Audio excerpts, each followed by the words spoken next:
I am really passionate about this. I mean, I had the opportunity to felt like work sometimes, but play as an athlete in high school and college, and some recreational stuff since then.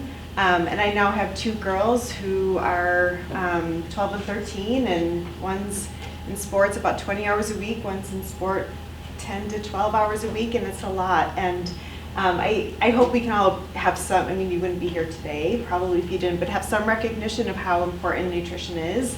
And I think it can be a lot more practical than it can feel overwhelming. There's so many different messages, whether it's from social media, from other experts. There's a lot of conflicting information, and my hope today is just to provide some really clear, specific recommendations. We'll go through the foundations of nutrition and kind of break down the building blocks. We'll look at timing of intake. We'll look at the risks of inadequate nutrition intake. But what my hope is that you walk away today as a parent, as a coach, or as an athlete, how does parents and coaches, how to support athletes in knowing what to eat before practice and games, what to eat during, and what to eat after, how to recover. So I do really hope to make this really practical. I have a presentation with a coworker from UCLA next week, and it's a scientific presentation. It's for sports dietitians as the target audience. And there's a lot of science that we can get into, but I think that today I don't want this to be really science heavy. Please know it's very science informed. This is all evidence based. But again, I just want to keep this really, really practical for you all. So why is sports nutrition important? There's a lot of reasons we can think of, and I would encourage you to identify what connects most for you personally. If you're an athlete, what motivates you to focus on your nutrition, because there's inevitably going to be something in here for each of us to connect with. As parents, we might really be focusing on the health of our developing athletes.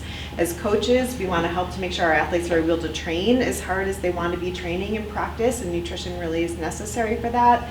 As an athlete, our performance, right? So if we're competing, we know that nutrition is going to make a big impact on our performance, and also just that experience of the performance. We may have had experiences of competing in a race that was pretty miserable, and sometimes nutrition contributes to that, and so maybe the outcome was okay, maybe we performed okay, but our experience was not very positive. And it's amazing at how much nutrition can really impact our experience of playing, competing, performing. So I like to break it down into the fundamentals of sport nutrition. We have our macronutrients, our micronutrients. Micronutrients is just a fancy word for vitamins and minerals. Macronutrients are going to be our carbohydrate, protein, and fat. And then we'll look at how do we put it together regarding timing. We'll talk about hydration as well. I have to say, I do have somewhat of a soft voice, so if you can't hear me, you're welcome to come on up or tell me to speak up. So carbohydrate is our first macronutrient, and arguably one of the most important macros for our athletes. So carbohydrate is our primary fuel source for our muscle, for our central nervous system, meaning our brain. So if you think of focus and concentration, our focus and concentration really requires carbohydrate. And even just think, like as a student, if you eat breakfast early in the morning, 6, 7 in the morning, and maybe you have a later lunch and it's 11 a.m. and you're in class and you're just noticing your focus is kind of going out the window. Some of that's a nutrition piece, right? Just that our brain needs that focus. But also to tie that into our sport. If you're on the field, if you're a lacrosse player and you're deciding, where am I gonna pass to? If you're on the basketball field, if you're, whatever it is that you're doing, your focus is really, really important for your sport. I can't think of a single sport where focus and concentration is not relevant. And it's amazing at how much our brain requires glucose for that focus and concentration. And glucose is how carbohydrate is broken down into in our body as an energy source. I have the gas tank analogy up there, and eventually I won't be able to use the gas tank analogy as we shift towards electric vehicles, but for now I think all of us have a sense of the gas tank, right? And you can think of all of your muscles having little gas tanks. Unlike something like fat is an energy source at low intensity exercise, but we have a lot of fat stores. Our body can only store so much carbohydrate. It stores it as glycogen in the muscle, stores some in the liver as well, but our body only has limited stores. And so you can think of your muscles as having these little gas tanks. And if you're not refilling those gas tanks with the appropriate fuel, then you're gonna run out of energy. And so that's why carbohydrate and the timing of carbohydrate is so important for our performance.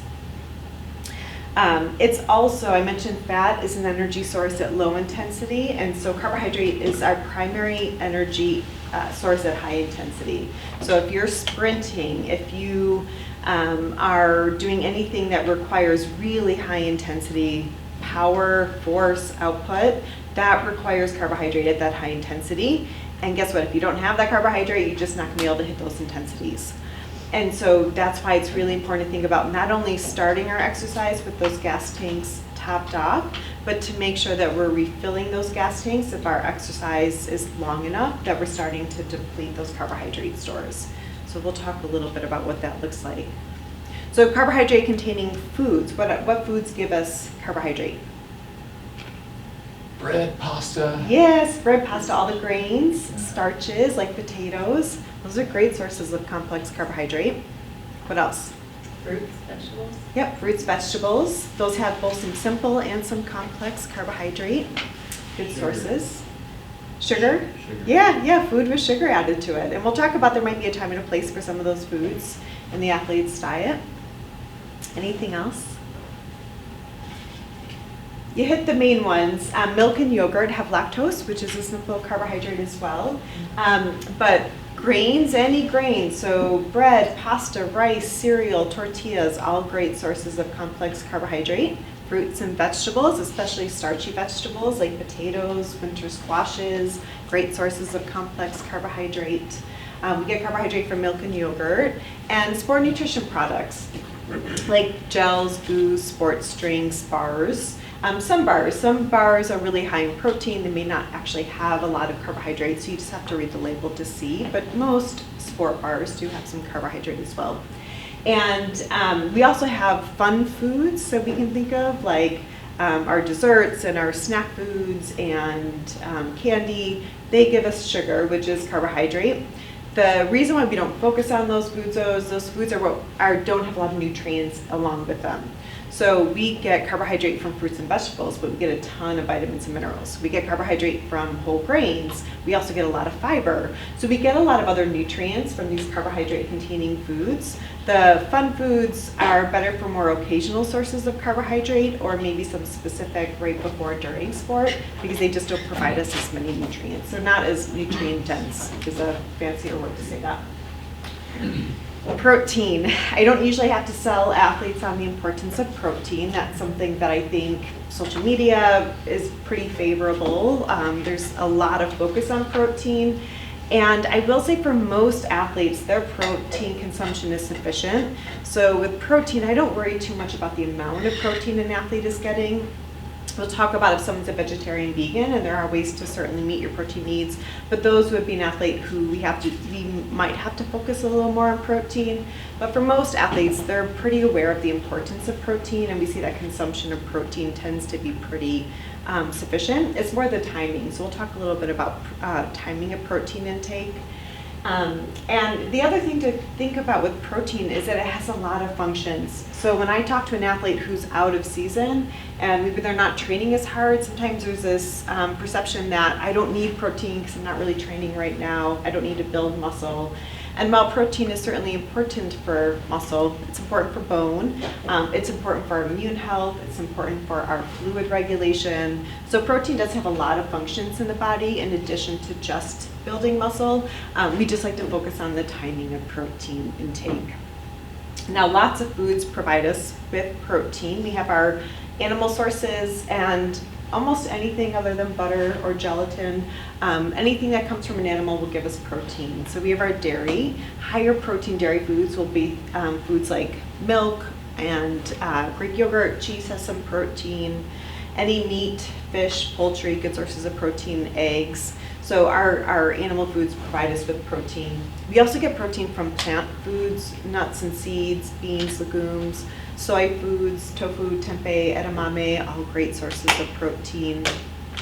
And I have some information on vegetarian athletes. I will say If you're not a vegetarian, I still encourage you to consume lots of plant-based proteins in addition to animal proteins, because the plant proteins give our body nutrients we don't get from the animal sources. So a chicken breast will give you protein. It'll also give you iron and B12, really important nutrients.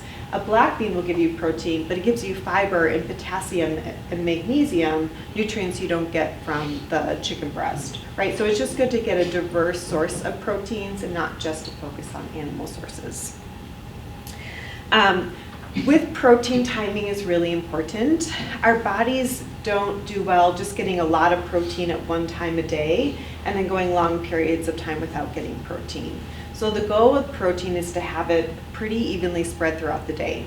Typical American pattern is hopefully not skipping breakfast. Not that anyone here would ever skip breakfast, but maybe small amounts of protein at breakfast, moderate amounts at lunch, high protein dinner. We really like to shift that so our bodies can better use the protein that it's getting to having even distribution. Think about 20, 30 grams at each meal, breakfast, lunch, and dinner, and maybe little bits and snacks. Now for more individualized protein recommendations, I suggest talking with a sport dietitian because it is based on lots of factors, but general recommendations just to make sure you have a good protein source at each meal.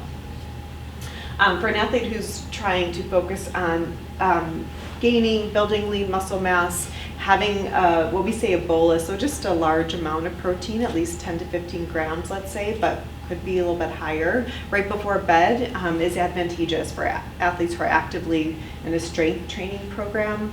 But otherwise getting protein at meals, maybe little bits of snacks in between, typically helps athletes to meet their protein needs.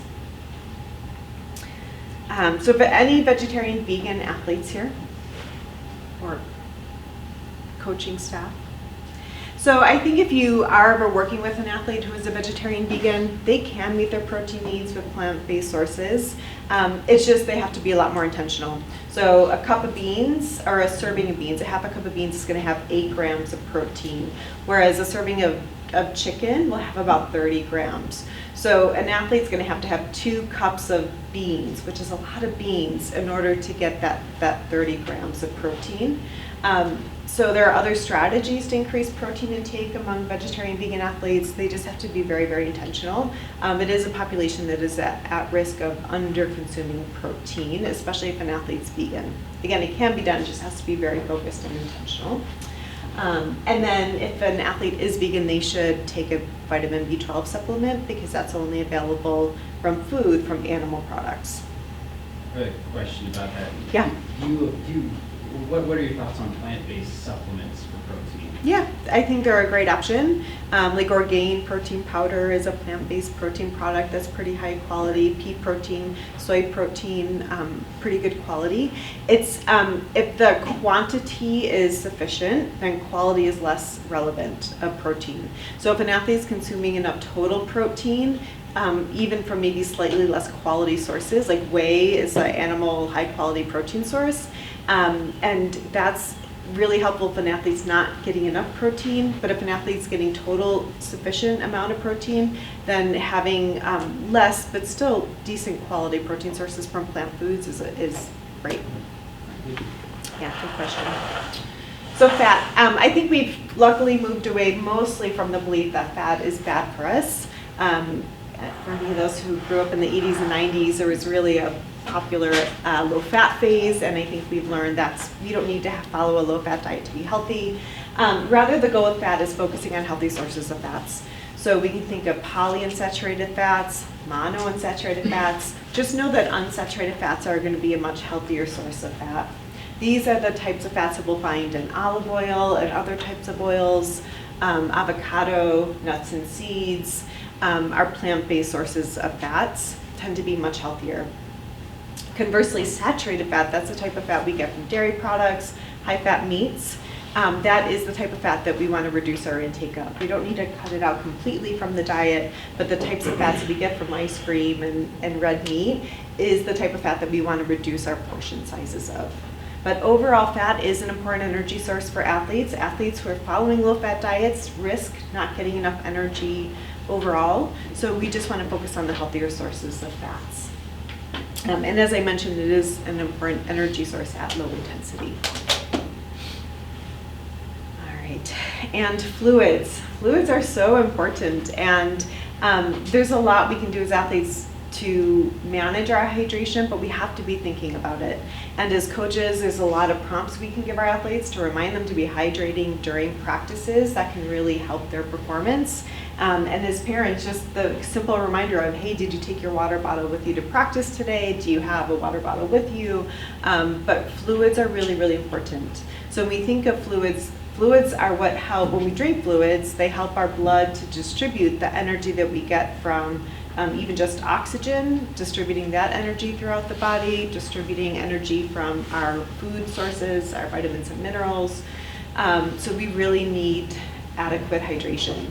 And think of it this way. So I give the analogy of when you're well hydrated, your blood flows, think of it like water. And so if you pour water into a cup, it pours really quickly, effectively. But if you're getting dehydrated, think of your blood like pudding. And think of trying to pour pudding, right? That's not going to flow very effectively or efficiently to distribute energy throughout the body. We want our blood to be flowing like water.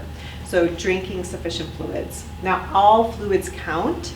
And for some athletes who are trying to increase their body weight, considering fluids from sources like 100% juice and milk is a great option to increase overall energy intake.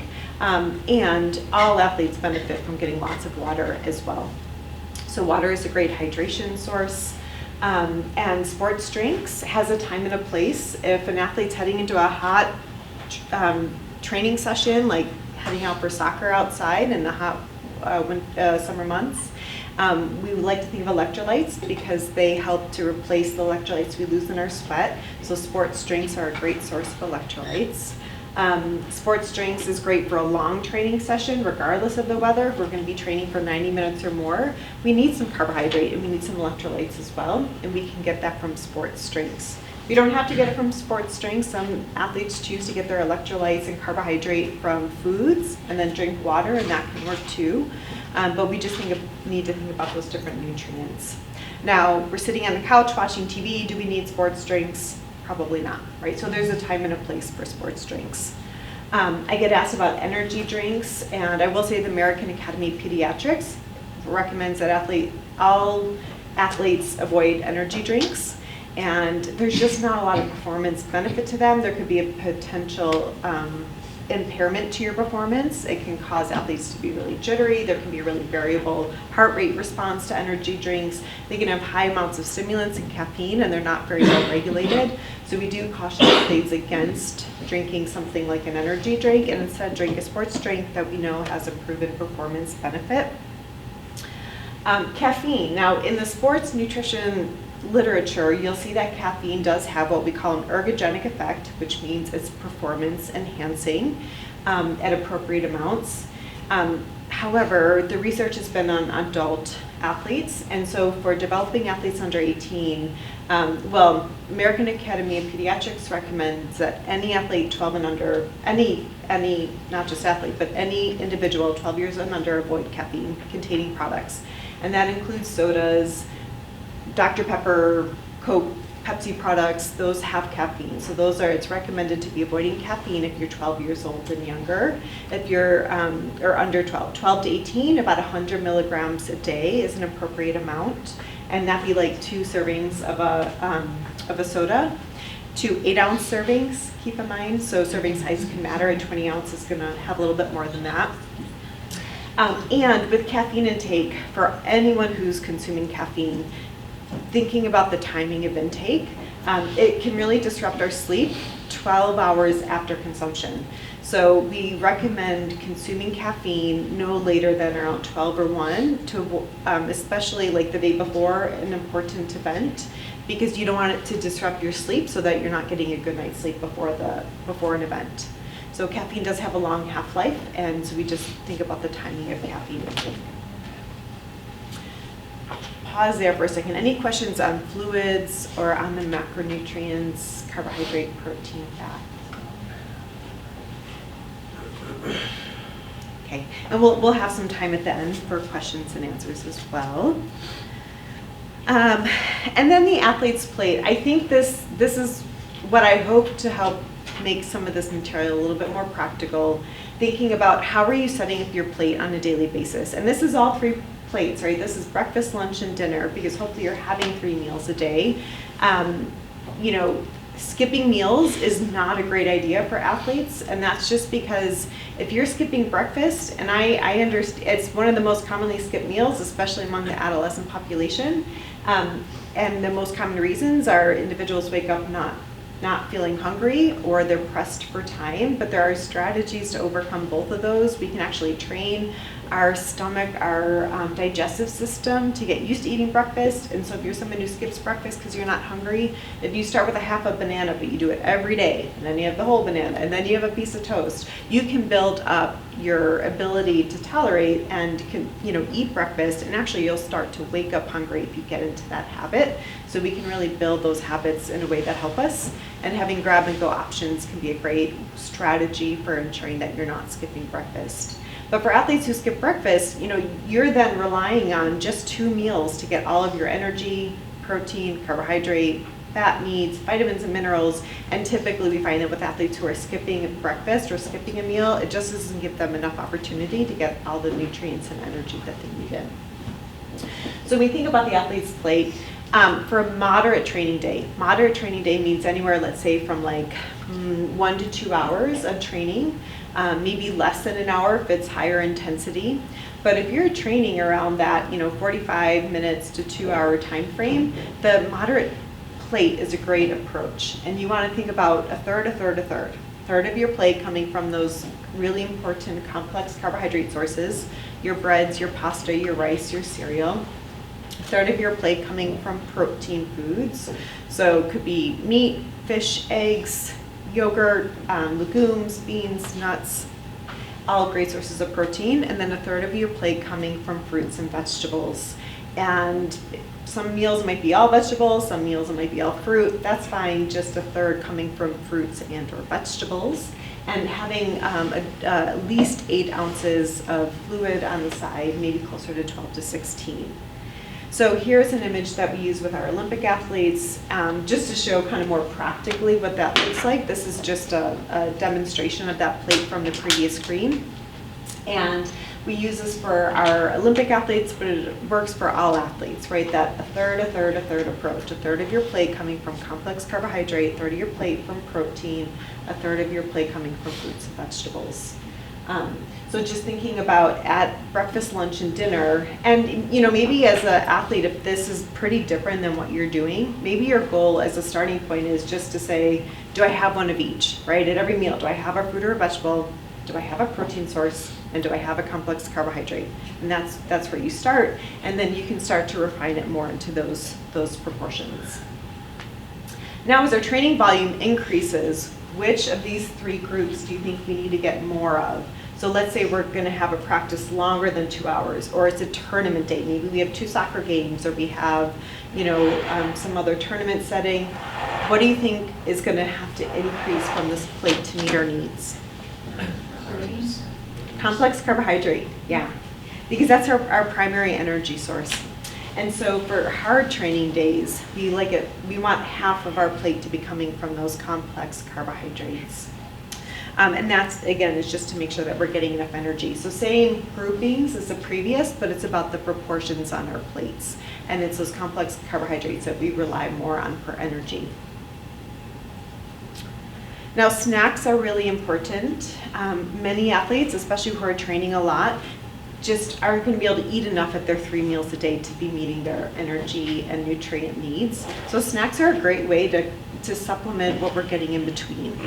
And so snacks ideally combine a carbohydrate and a protein, but maybe not always. But if we're having a piece of fruit, could we have some peanut butter on the side, like apple and peanut butter, banana and peanut butter? If we're going to be having some grapes, maybe we have string cheese. If we're going to be having some crackers, maybe we have some hummus. So combining a carbohydrate and a protein helps to make sure we're getting enough protein as well as those complex carbohydrates. Lots of different strategies and ways to meet our energy and protein needs, but snacks are really important.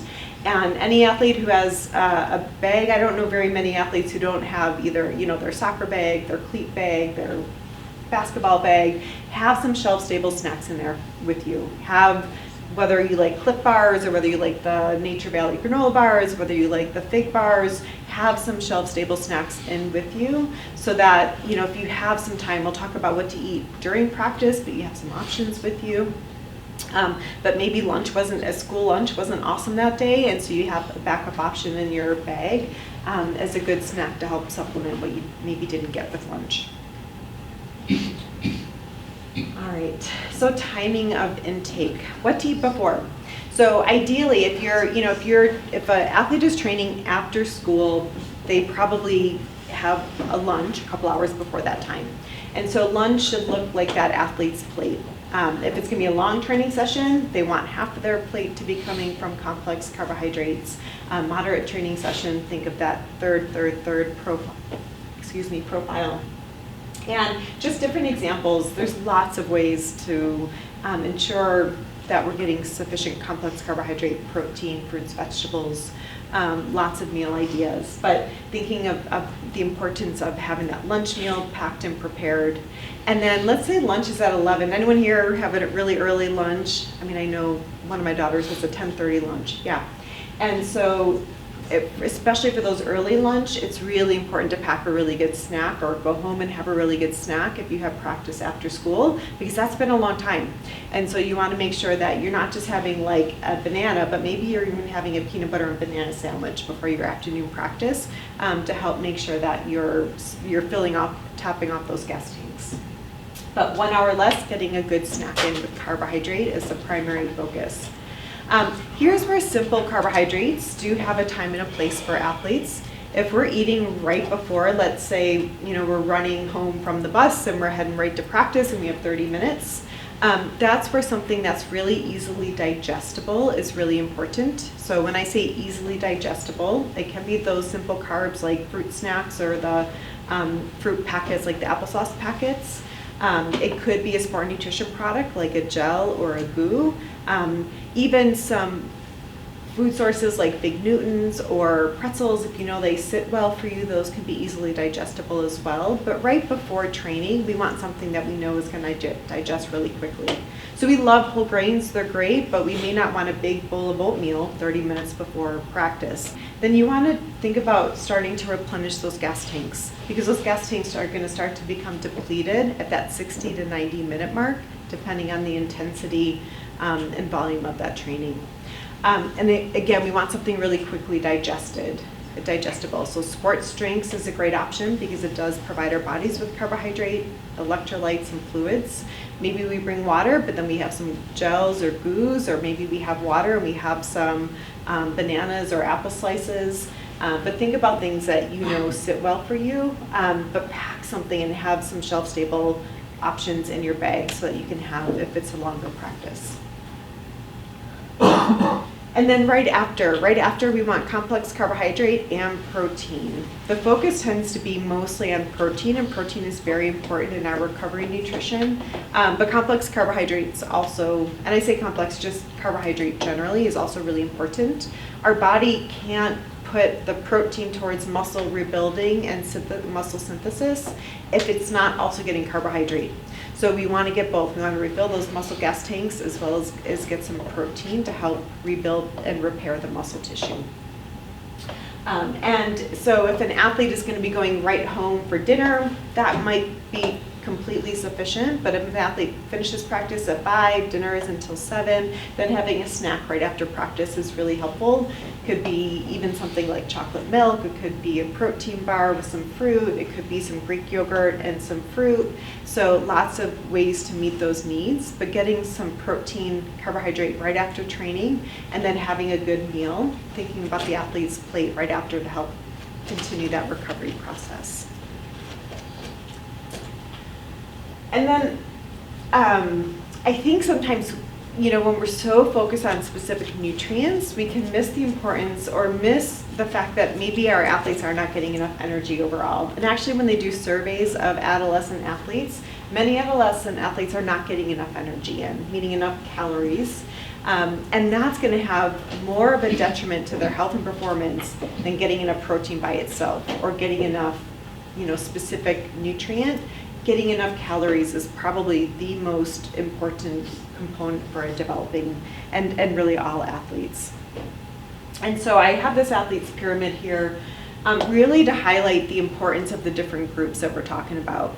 And when we think of a pyramid, we think of that foundational information, that foundational content, and getting enough energy overall is much more important than any vitamin and mineral supplement that we're going to take. It's much more important than looking at, specific protein intake, but really focusing on getting enough energy.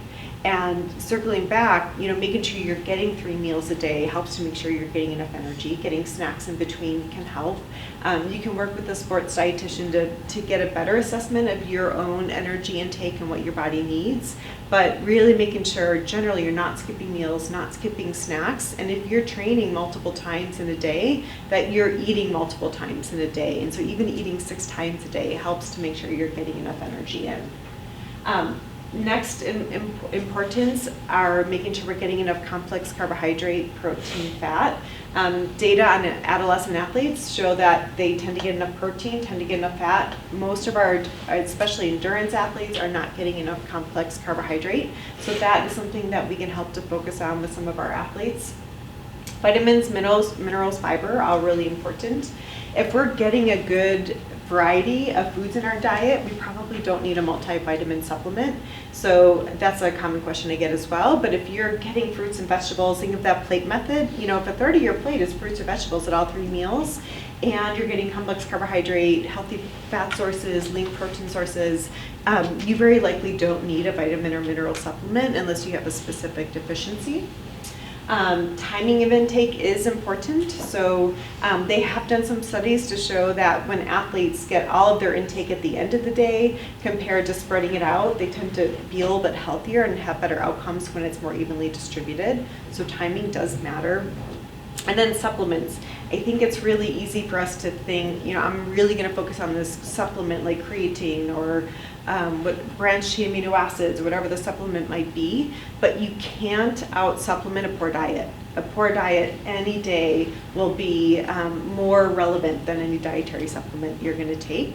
So it's really only once you really honed in on a good, solid diet foundation that we can start to talk about might you see additional benefits from dietary supplements. And thinking about why athletes aren't getting enough. There's a lot of reasons, and my guess is, for as many athletes as we have, there's going to be as many different reasons. But here are some of the more common themes that we hear about why athletes aren't feeling enough. Sometimes, and I hear this a lot, I worked with a lot of especially female adolescents who they compare their diets to their friends at school, and so maybe they're an athlete who's training 1 or 2 times a day and their friends are not, and so they're saying relative, well, I'm eating the same thing my friends are eating, but their friends aren't training 1 to 2 times a day. And so just athletes, sometimes it's just some of that basic knowledge that they do need more. They need more energy, and carbohydrate and protein. They need a little bit more of everything to meet their needs. Busy schedules, and that's probably the biggest barrier to sufficient nutritional intake. And so some packing and planning, preparing ahead of time. We try to, in our house every weekend, we try to prep some fruits and veggies so that they're quick and easy to grab during the week. Planning out meals. I always try to prepare extra food at dinner so there's leftovers for lunches. But there is a lot of planning and preparation that can really help set our athletes up to be successful because their time can be really tight. Sometimes too much of a focus on nutrient density. Admittedly, I live in an area where I think sometimes there's so much of a focus on eating the perfect healthy diet, but really high fiber, nutrient dense foods can also be very low in energy. And so if you're eating a lot of fruits and vegetables and whole grains and lean proteins, there's not a lot of room to eat a lot of other foods. And so we actually see diets that are too healthy can sometimes be too low in energy as well. And so it just has to be balanced. There can be some disordered eating, and that can be why some athletes aren't consuming enough. So there's a lot of reasons, and it's helping to identify why an athlete might not be getting enough, to identify which strategies are going to be most helpful. And trying to normalize. I really like the 80-20, even sometimes 70-30 principle with athletes. And that is, you know, if 70 to 80% of the time you're eating healthy foods, fruits, vegetables, whole grains, lean protein options, healthy sources of fats, you have wiggle room in your diet 20 to 30% of the time for the foods that we might enjoy more. We'll say more fun foods, some of the desserts and snacks. So we have time to have some wiggle room in our diet, or we have the space, especially as we're using up so much energy, to be flexible with our eating. We might have a really healthy breakfast that we like, and we eat every day out of habit, but maybe thinking about in our other meals, getting a better variety, because we like to see variety in our athletes' diets. And then here are some signs that we might see that an athlete is not getting enough, but we're starting to question, are they having difficulty focusing? Are they not making it through practice and training like their peers are? Have you noticed a decrease in their energy levels over the course of a season? These could all be signs and indication that an athlete's not getting in enough energy, and certainly referring on to a dietitian. And really to hone in and what does the research say about the benefits of getting enough energy? So you can see optimal energy. The main outcome, or really what you can hope to see from all of this, is that by getting enough energy, your performance is going to be enhanced. It's going to improve your concentration. It's going to improve your ability to recover from hard workouts. It's going to really improve not just your training intensity, but then your performance intensity. Long-term health consequences, so when athletes aren't getting enough, we do see that it does compromise their bone health. And if I tell, you know, a 16-year-old female athlete, your bone health, you know, your long-term risk, you're at risk of osteoporosis, they may not care about that, but it is going to increase the risk for stress fractures now. And so thinking about not getting enough energy is going to increase my risk for stress fractures. Sometimes that helps us to realize why getting enough energy is important. Sleep disturbances, emotional, mental, cognitive effects, all of these can result from not getting enough energy. Growth charts for parents. I always advocate when you go to see your pediatrician, ask to see your child's growth chart. And what you see here is a child who was developing and growing appropriately in the 50th percentile. But your child may not be in the 50th percentile. That's totally fine. We just want to see them stay in that consistent growth chart. And you see that here's an athlete who developed an eating disorder, and you see this rapid decline. Now we see this without an eating disorder, just not getting enough energy in, rapid weight loss. And so for our patients under 18, tracking their growth charts can be really important. So just some final tips: getting a variety of foods, keep experimenting. Know that especially for all of us, but especially as you're developing, your taste preferences change. So something you didn't like 2 years ago, you might like now. So keep trying new foods. You actually have to be exposed to something 8 to 13 times before you really identify if you like it or not. So if you tell your mom, I don't like kale, well, maybe you didn't like kale last time you had it, but maybe you'll like it next time. There's nothing magical about kale, just as an example of a food you may not like, but you might come to like, so keep trying different things. Always having snacks and water bottles with you to make sure you're getting enough hydration and energy. And thinking about the timing strategies that we talked about regarding before, during, and after. Okay, that's a lot of information. What questions do you have? Is there any data or recommendations on, maybe tracking is a bad term, but making sure that our kids are getting enough?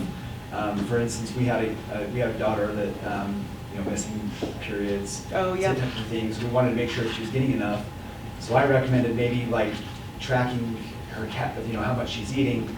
But then my wife was worried about becoming obsessed. Yeah, and so it's where do you find that balance? I don't know. Is there anything out there that us as parents or coaches and stuff like that, or even the kids, can be able to track in a healthy way that they're eating enough meals, or is it just look at your plate and 3 meals a day you should be eating enough? You know what I mean? No, yeah, absolutely. It depends on who we're talking about. So if it's just general, thinking of the signs and symptoms of not getting enough,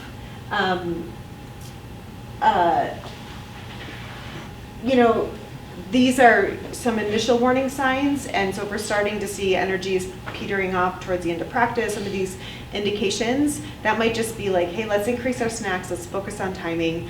If we're getting to the point where we're losing periods, there should be a sport dietitian and a medical doctor involved, I would argue. In that case, and the sport dietitian in that context can help to track intake. So, but at the very least, that for an athlete like that, they can write down what and how much they're eating, and then to offload some of the responsibility of the calorie tracking to the parent to help try to decrease some of that focus, that increased tension that can build with food. So they're responsible for writing down what they're eating, but then someone else is analyzing it in terms of numbers. That can be really helpful, and then just identifying practical strategies to increase their energy intake.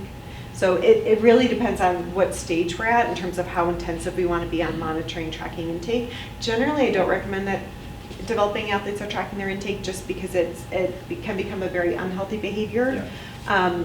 So more just looking at signs and symptoms of adequate versus inadequate intake and going from there. Building habits, proper habits. Yes, yep, absolutely. Kary, do you mind just repeating the question? Oh, yes, sorry. The question was, what about concerns of not getting enough intake? How do we know if how targeted should we be in terms of tracking intake of calories? At what level of intensity do we want that intervention to be? Yeah, thank you. Sorry about that. Yes. I have practiced with a variety of age groups in one group, and I find that my younger athletes, I usually just think it's their attention span, but I'm maybe thinking, is there age relatedness to how long practice is, to how much intake needs are sooner, if that makes sense? Like, do my younger athletes need to be eating during practice?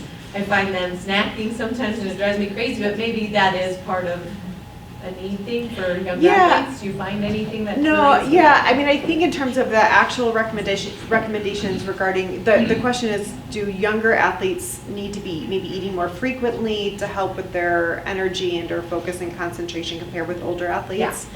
And really they're probably not. We don't have very specific research to really fine tune that, but my guess is even just building in a break every 30 to 45 minutes and having a little snack with water as you're talking with them, why not? Because that might help. What if they came into practice underfueled? And so that's going to help to make sure that they're getting some fuel in during.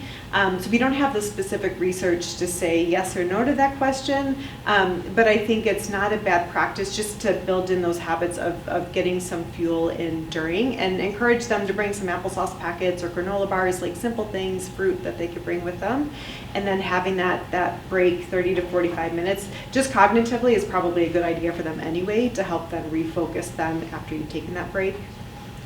That would be the best strategy that I can think of. Yes? At what point do coaches tell their athletes to stop practicing if they're starting to see some of those signs of insufficient energy? Yeah, question is, at what point should a coach tell an athlete to stop practicing if they're seeing signs and symptoms of inadequate intake?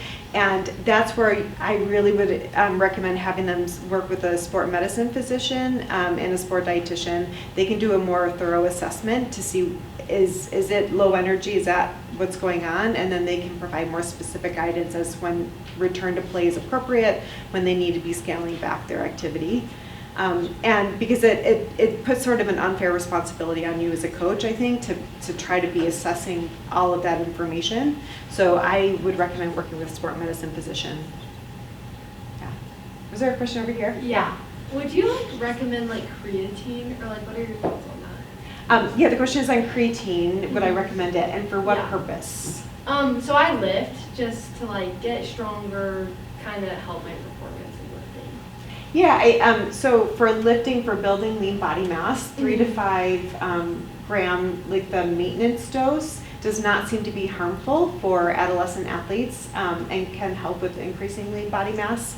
You don't necessarily need the big loading phase of 20 to 25 grams a day. If you're on it long enough, you'll still have the same benefits, and that will help to minimize some of the side effects of it. So it can be helpful in increasing lean body mass, yeah. Are we at time? No, you're good. 3 to 5 grams is about how much? Is that like a tablespoon? So check the, it all depends on the specific product and what their serving size is. But they'll say like 1 scoop is however many grams. And most, you'll find that 1 scoop is 5 grams. So that tends to be an appropriate maintenance phase. The loading phase is 20 to 25 grams. That's unnecessary if you're on it long enough. And creatine monohydrate is the most commonly consumed, most well-studied creatine product that I would recommend. Some of the other creatine forms are just less well-studied. 1 minute, yeah. Any other questions? Yep. You spoke about nutrition or like fueling during practices, but what would you recommend for like meet days or tournaments where an athlete might have short races that are like a couple hours apart? Yep. Yeah, in that case, maybe splitting up a meal, like especially when tournaments or races start early, our athletes may not be really hungry, like not wanting a big breakfast first thing in the morning. So if you think of kind of splitting that breakfast up into 2 parts, they wake up, they have some maybe of what would be a normal breakfast. Then a couple hours later, they might have like a peanut butter and banana sandwich or something similar to like another half of a breakfast. And then in that pattern, really eating every 2 to 3 hours throughout the day, at the very minimum, trying to combine carbohydrate and protein as a snack. And then planning out based on the meet schedule when might be a good time for lunch, and do you have a plan, like do you have a cooler where you can bring a sandwich in, and so packing accordingly. And so it's just looking at what the schedule is going to be. When will the meals be? You might need to split the meals up if nerves or timing make it difficult to eat a big meal, but still thinking about how am I going to get 3 meals into this time, and working according to the schedule.